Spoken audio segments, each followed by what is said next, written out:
माननीय अध्यक्ष महोदय, माननीय सदस्य ने मैं धन्यवाद करना चाहता हूं कि उन्होंने एक मिनट देश की ऐसी ऐतिहासिक महत्व की धरोहरों के संरक्षण को लेकर के ये महत्वपूर्ण प्रश्न आप सुनिए। सदन के पटल पर देश के संज्ञान में लाने के लिए रखा है। आपके माननीय सदस्य को मैं प्रश्न बोलने का मौका दिया, आप मंत्री जी का जवाब सुनो, लेकिन ये तरीका ठीक नहीं है आपका कि आप पीठ इसे करके मंत्री जी से नीचे सदन पे जवाब तलब करो। ऐसा नहीं कर सकते आप, ये गलत परंपरा है, ये गलत संसद की मर्यादाओं को उल्लंघन मत कीजिए। आप इस तरीके का, ये आपका तरीका रवैया उचित नहीं है। प्लीज जाइए अपनी अपनी सीट पर, प्रश्नकाल सुनिए तो जाइए अपनी सीट पर। नो, चलिए। माननीय सभापति महोदय, मैं सदन के देश की ओर से धन्यवाद ज्ञापित करना चाहता हूं माननीय सदस्य का कि उन्होंने इतने महत्वपूर्ण विषय पर प्रश्न और आपने जो तरीका रखा है ना, वह तरीका आप अगर अपनाएंगे तो मुझे कार्रवाई करनी पड़ेगी। सर्वे ऑफ इंडिया करके ठीक नहीं है ये। जो भारत सरकार के संस्कृति मंत्रालय का उपक्रम है,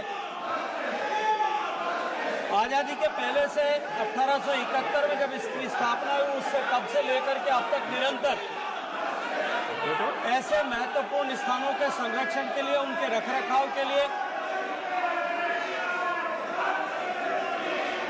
आर्कियोलॉजिकल एक्सप्लोरेशंस एंड एक्सकेवेशंस के लिए निरंतर काम करता है। अभी देश में 3698 से इतनी साइट्स हैं जो एएसआई के अंतर्गत आती है और एएसआई लगातार ऐसी सारी ऐतिहासिक मूल्य की धरोहरों के संरक्षण के लिए निरंतर काम कर रहा है। माननीय अध्यक्ष महोदय, archaeological survey of India in 3698 धरोहरों के संरक्षण के साथ साथ में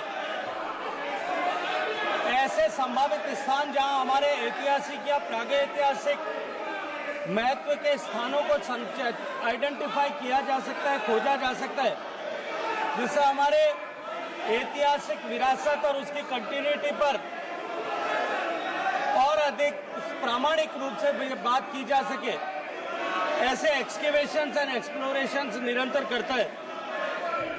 इसके साथ साथ में मॉन्यूमेंट्स, टेम्पल्स और बिल्डिंग्स का सर्वे करना, एपिग्राफिक रिसर्च करना, आर्कियोलॉजी की ट्रेनिंग प्रदान करना, ऐसी इंपॉर्टेंट साइट्स में म्यूजियम्स की स्थापना करना और उनके साथ साथ में वर्ल्ड हेरिटेज लिस्ट में साइट्स को इंक्लूड कराने के लिए डॉसियर्स बना करके ऐसी साइट्स को बनाने के लिए, एनलिस्ट कराने के लिए, उनको एनक्रिप्ट कराने के लिए सारी व्यवस्थाओं को सुनिश्चित करना, इन सब विषयों पर निरंतर काम करते हैं।